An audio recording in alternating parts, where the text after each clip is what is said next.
Good answer, Bella. Can rely on Adriana and Amber. Adriana had a meeting the other day with, Adriana, are you in here? You're always at lives. Are you in here?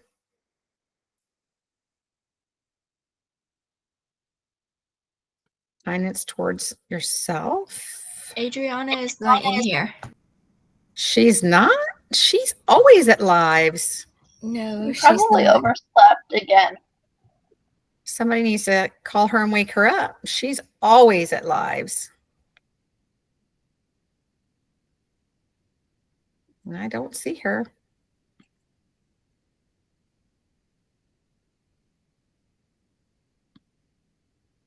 Oh, Melanie, you can rely on Zoanna. You need to get her here.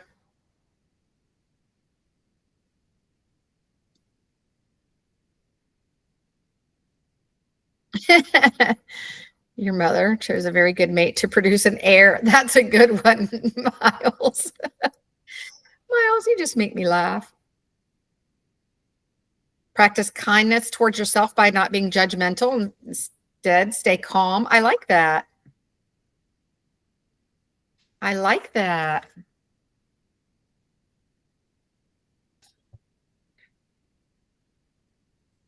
So a creative way to give someone a compliment, you could always leave them a note, like maybe a parent, you could leave a note, thank you for always being there for me, or thank you for all the things you do for me, or something even as little as dinner was really good last night, if they cooked something that you enjoyed. I'm glad I'm home so I get to spend more time with you. I mean, little things like that is giving someone a compliment. And it means so much, I'm telling you. Little notes you leave for like family or friends, if you have a sibling, they usually keep those notes forever. Friend or classmate you can rely on. I like that some of y'all had classmates you can rely on, even though you're virtual. So I like that a lot. A cause close to your heart. What is a cause close to your heart? So I like the compliment one. I like the what is a cause close to your heart. I would say being a part of foster care is close to my heart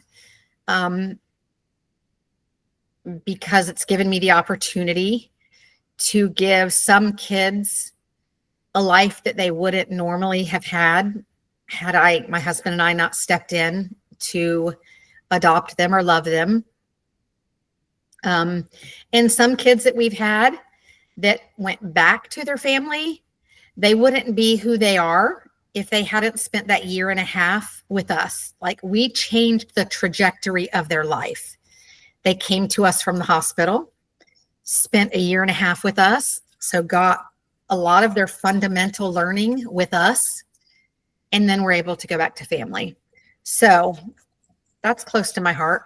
Fictional character, Flint Rider, good. World Hunger, I like that. I can't really answer, excuse me, a fictional character. I'm not even tired. I don't know why I yawned. I don't even know a fictional character that I would like to give a compliment to. How do you practice kindness towards your self? This can be as simple as, because a lot of people don't know, like, how do I be kind to myself? This can be as simple as taking time to yourself. Go take a hot bath and just relax away from everybody and let your mind think. It may be buying yourself something. It may be going, and for my girls in here, it may be going and getting a manicure, getting your nails painted, or a pedicure. That's something I do towards myself, and not very often because I don't have much time to myself with these 4 kids in my home. But maybe every 3 or 4 months, 5 months, I don't know, a couple times a year, I will just splurge a little bit on myself and go get a pedicure, you know?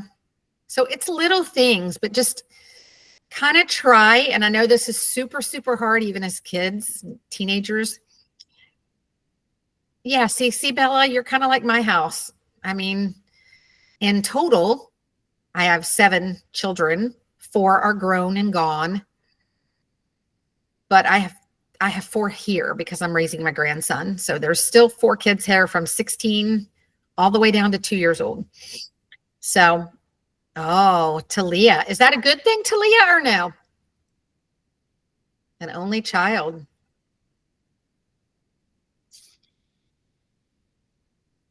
Four siblings. Talia, it gets lonely. Okay, I see your answer. Yeah, and see, that's why we adopted again after my 9-year-old son. When my daughter went to college, he was so lonely being an only child. And he would say, I want a sibling. I want a sibling. I want a sibling. I don't like being the only one. And little Tucker came along and we were able to adopt him. Lilani, how is that with an only child? And Matthew, wow.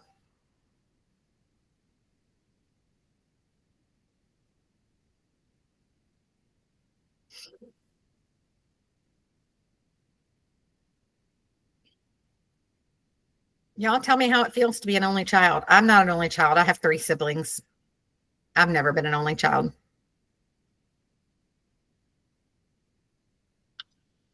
And you have a cat. I bet you do love her. Amber, you're the baby. The baby. Miles, you're an only child, Miles. Does she live on her own?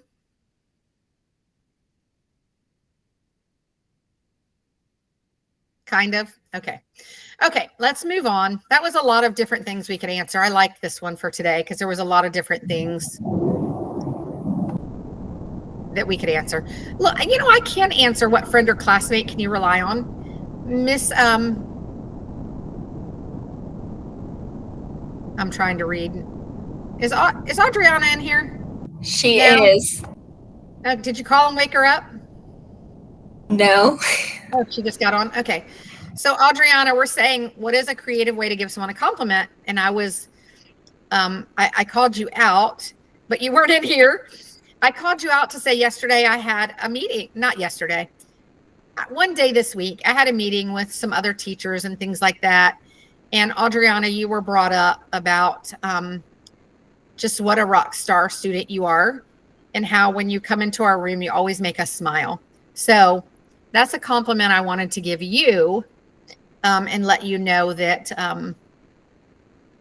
in this meeting I had the other day, we really think very highly of you, and that when you do come in, you always bring a smile to our face. So thank you for that.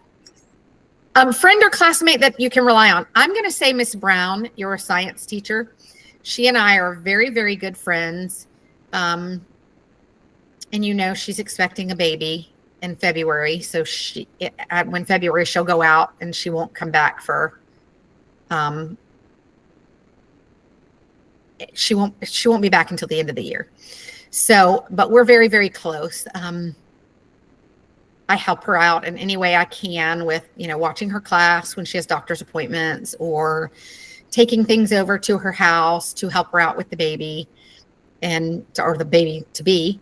And then when the baby is born, I'll cook a bunch of stuff and I'll take it over there for her and her husband so they don't have to worry about what they're going to eat when they get home with a brand new baby, being first-time parents. I will help them out as much as I can and just try to be a good friend to her since she's going to be a new mommy.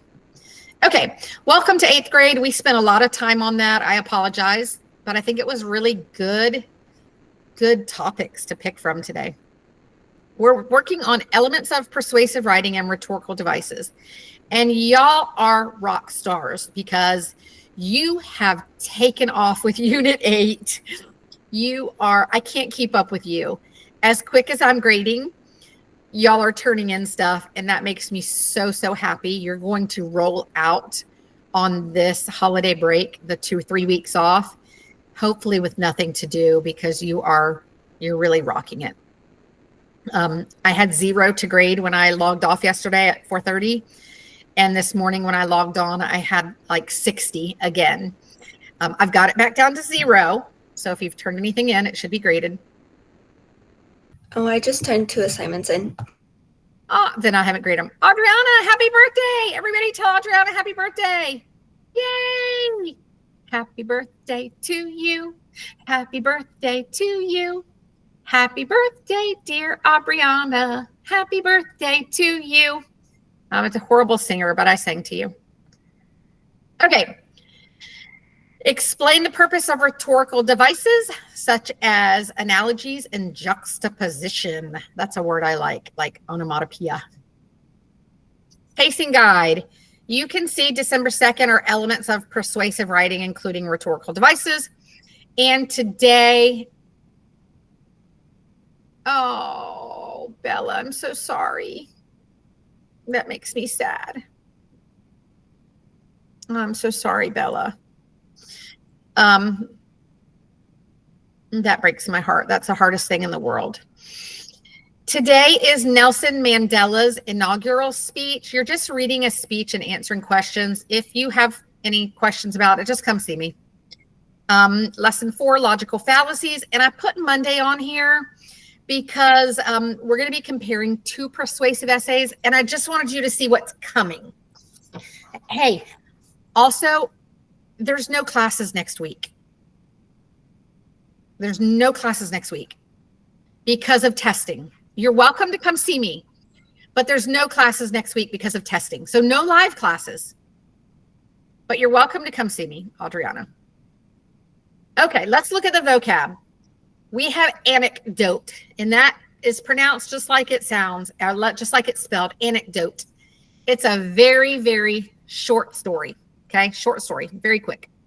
We have appeal to authority.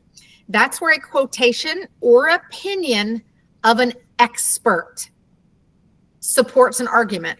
So if I have an argument, if there's an argument about science, some kind of the space or the stars or the moon, and I want to appeal to authority, I'm going to get a scientist or someone from NASA to come in and do a talk on that or write a speech on that, or I'm going to use something they've said.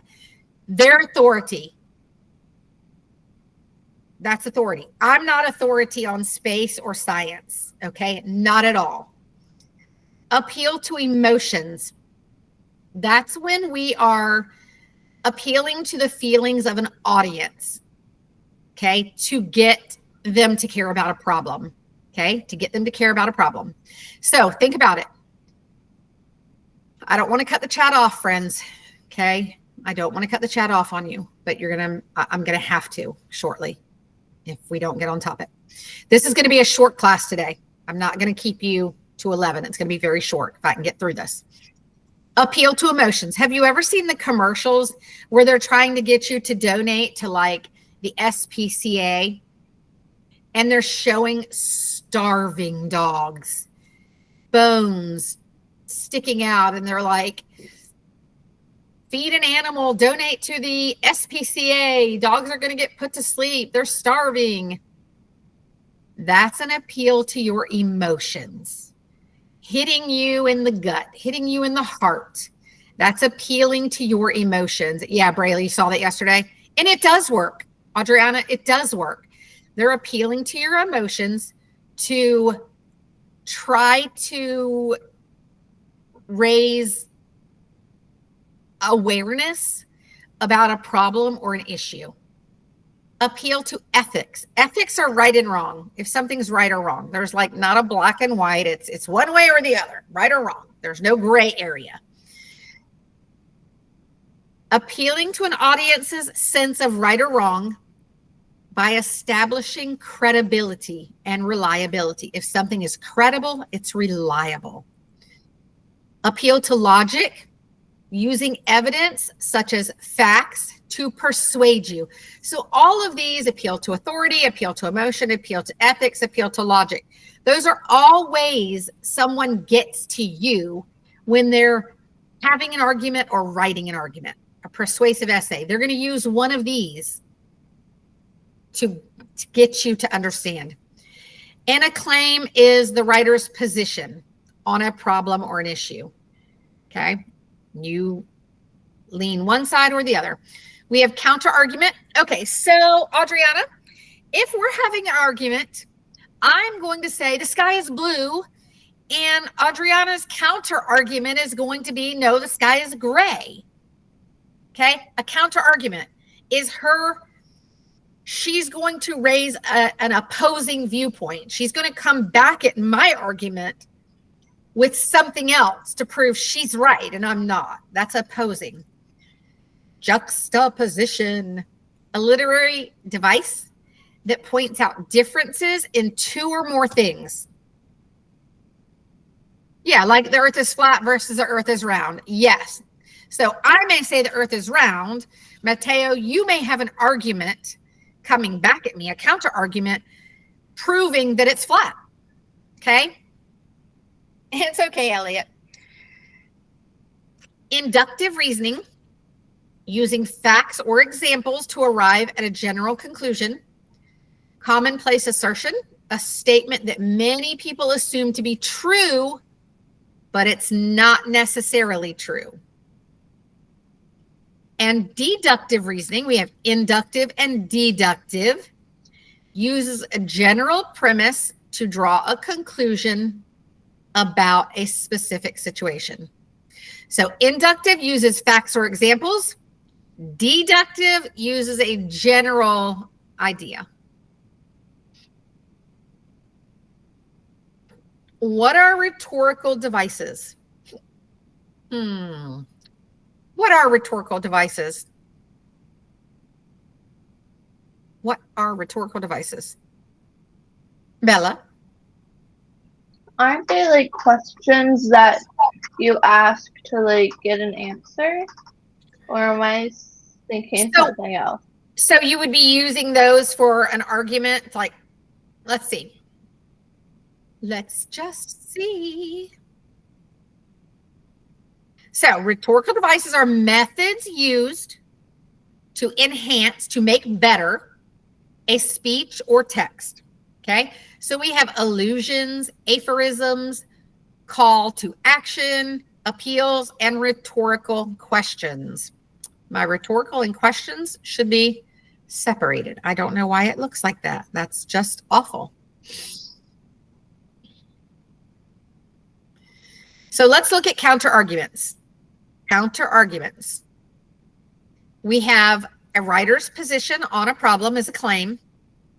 It's based on a general statement.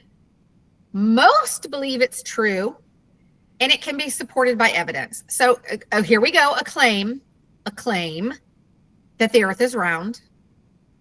Okay. Earth is round. That's my claim. That's my position on the earth. Most people believe it's round.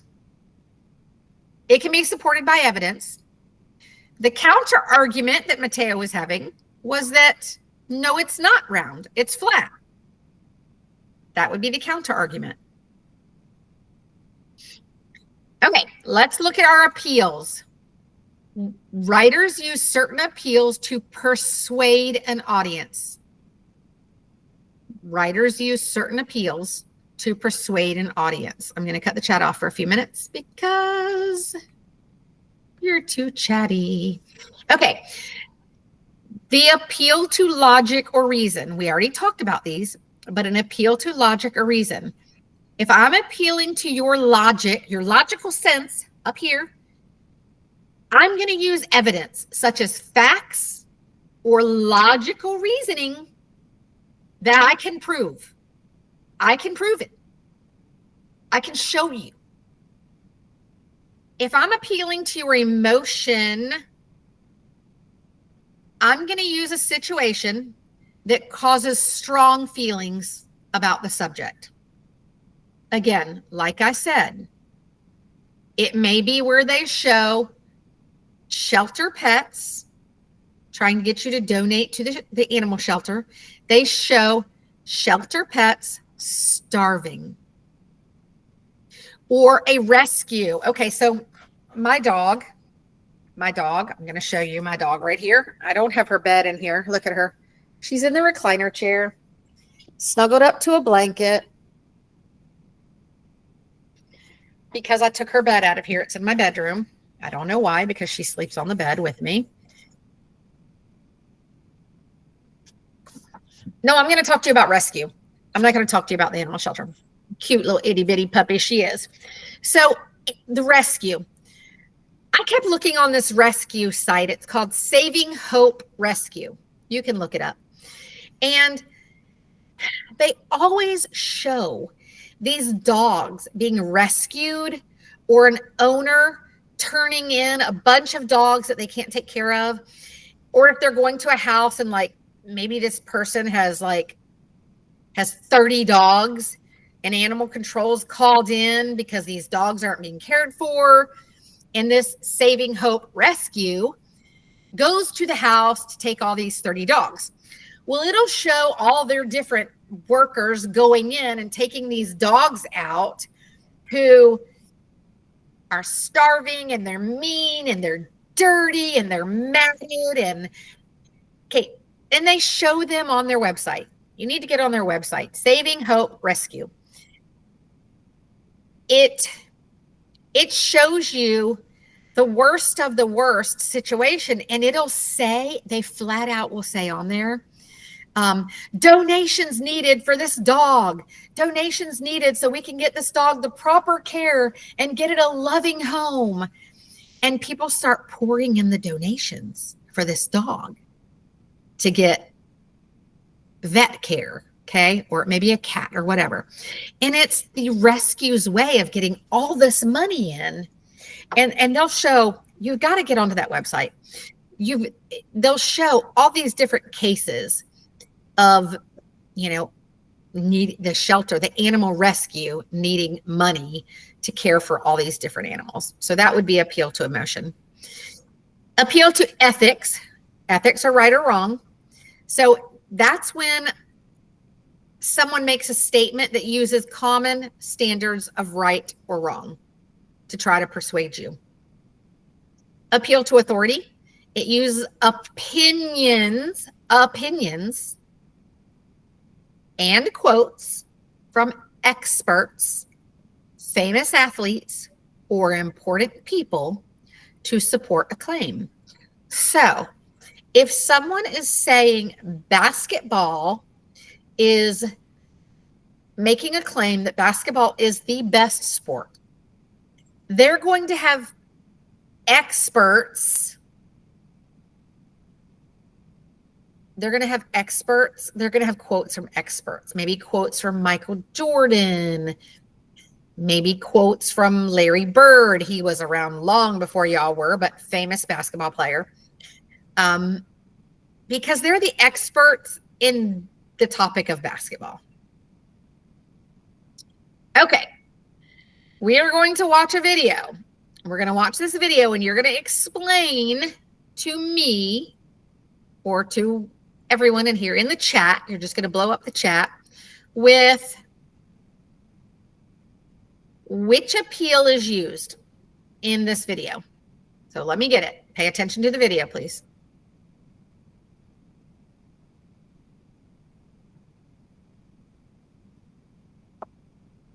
Run.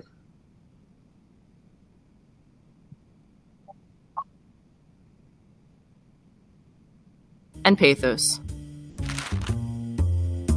2,300 years ago, famous philosopher Aristotle argued that there were 3 ways to persuade someone.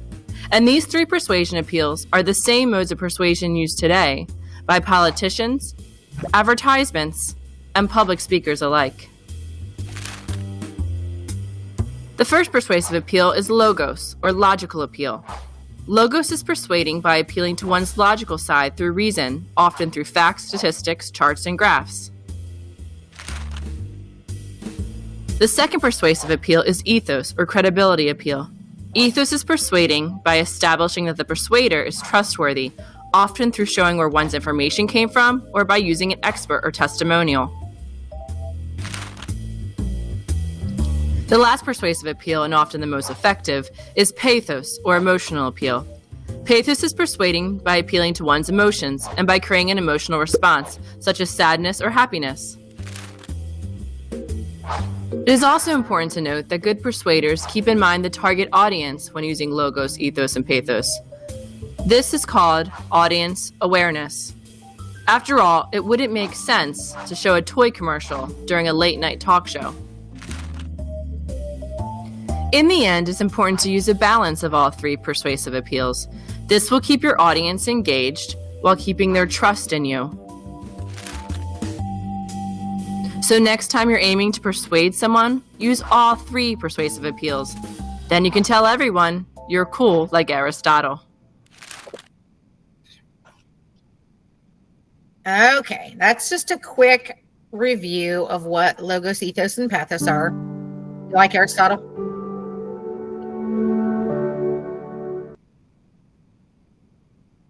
Okay. Aristotle's triangle of logos, ethos, and pathos.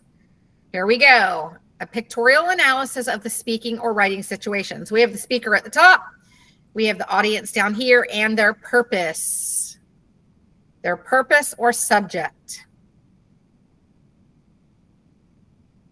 Rhetoric, rhetoric or rhetoric. Rhetoric is a fancy word for using persuasive techniques in writing or speaking. Basically, it's using language effectively or persuasively. And rhetorical device is a technique that an author or speaker uses to convey to the listener or reader a meaning with the goal of persuading him or her towards considering a topic from a different perspective. I will just cut the chat back off since people don't want to stay on topic. In order for a speaker or writer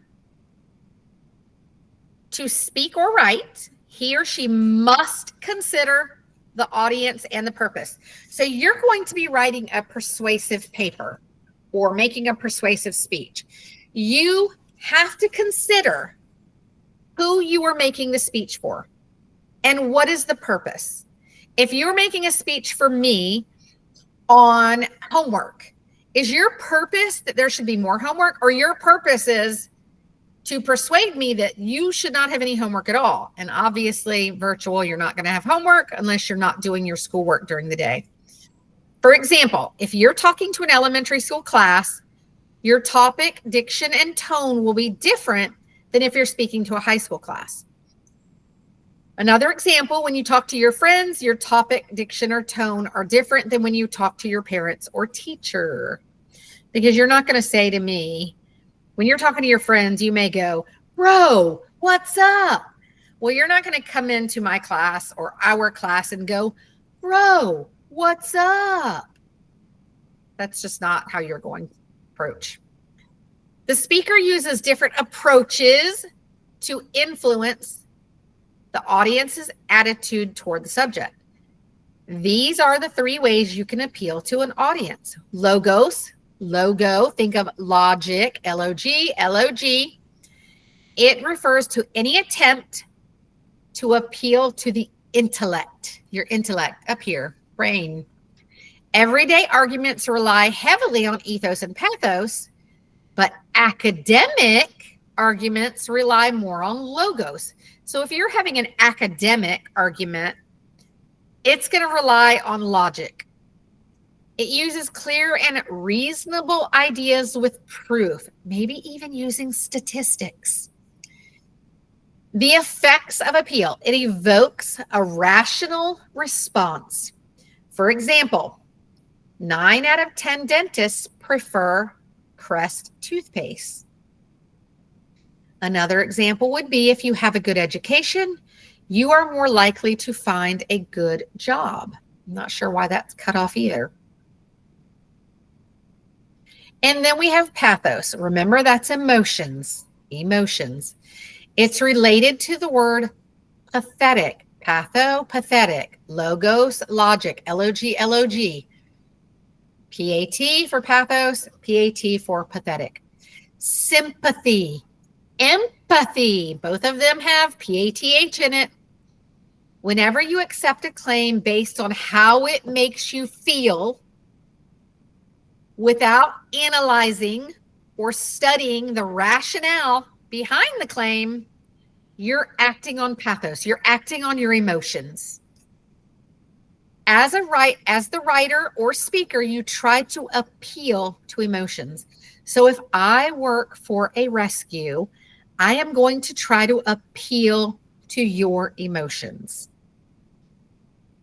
I may want you to feel sympathy. I may want you to feel so bad. This dog is going to die if you do not donate money for vet care. Or I may appeal to your emotions through joy.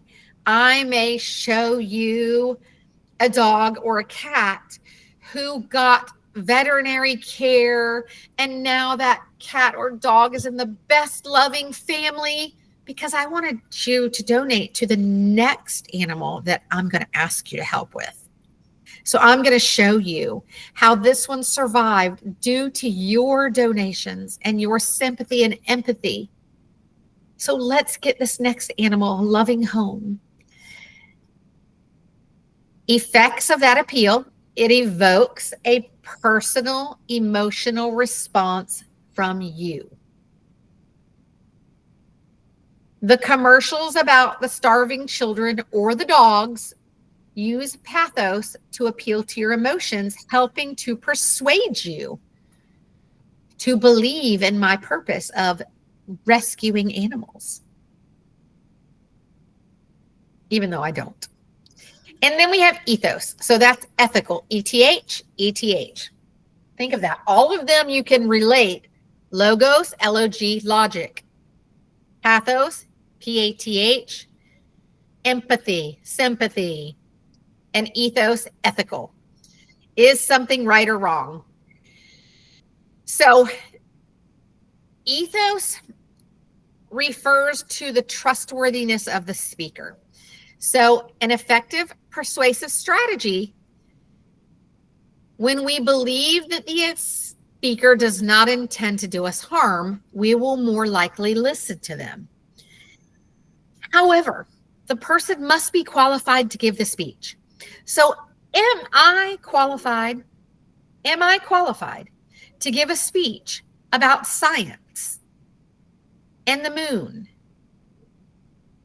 Am I qualified to give that speech?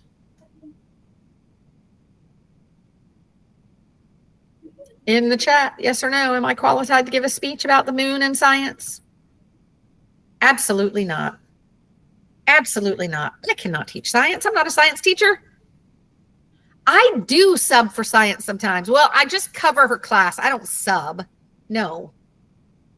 Miss Goodwin subs. And she was a science teacher, so she would be qualified. I'm not. I can sit in on her class and watch it if she's in a meeting or she's in training or something like that. But I'm not qualified to teach her class. Not unless she makes a lesson for me. You have Miss Goodwin for Community Service Club? Have you always had Miss Goodwin for Community Service Club? Since the start of this school year.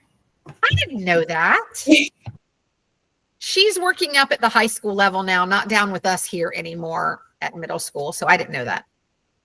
Yeah, Melanie, you probably had her last year sometimes for all subjects, really. You had her until they found a full-time teacher for math. Yeah, she did cover for math while they were looking for a teacher. Yes. So she's a permanent sub. She may, I don't know this. I absolutely don't know this. Let me situate myself in my chair. She may take over science when Miss Brown goes out, but I have no idea. I have no idea. So you must be credible and have knowledge about the content if you're giving a speech or a piece of writing about it. Okay. I'm not knowledgeable about science to write a paper about it or even give a speech about it. Melanie, You best friends with Miss Goodwin? The effect of appeal.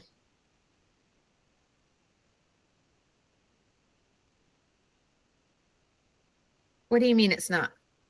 Why are you saying her name's not pronounced like that, Logan? I'm so confused, Logan. The effect of appeal. Demonstrates author's reliability, competence, and respect for the audience. So I'm not competent to say anything about science. For example, a high school football player gives a speech about the time and discipline required to be a successful football player. Is a high school football player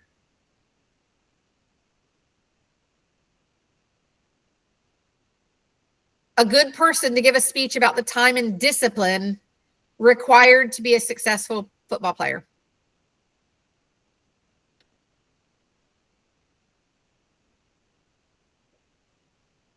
Yes. Now, look at the next quote. If you are sick, you are not going to go to your mechanic for help. Is that true?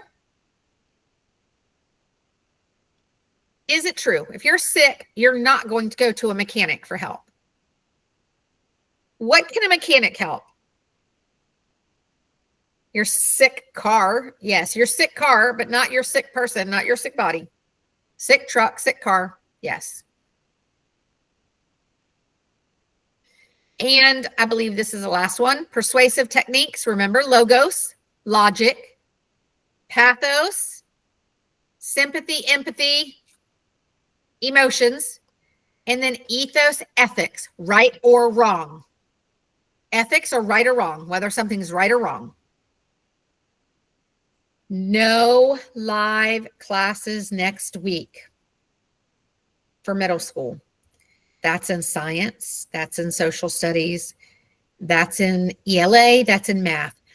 Many of your teachers are traveling to give the test. And you may only be testing on Friday, but teachers, us, are testing all week.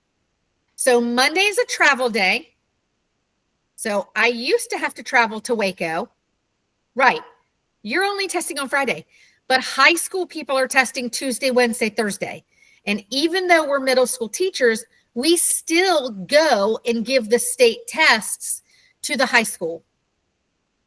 So I used to travel to Waco for all the testing. So for 3 weeks out of the school year, I would be gone to Waco and I would be testing high school students, middle school students. And when we were elementary, I also tested the elementary students when we had 3rd grade and up. Now I don't. Now I stay in Fort Worth, but I test the Fort Worth people that come to Fort Worth for testing.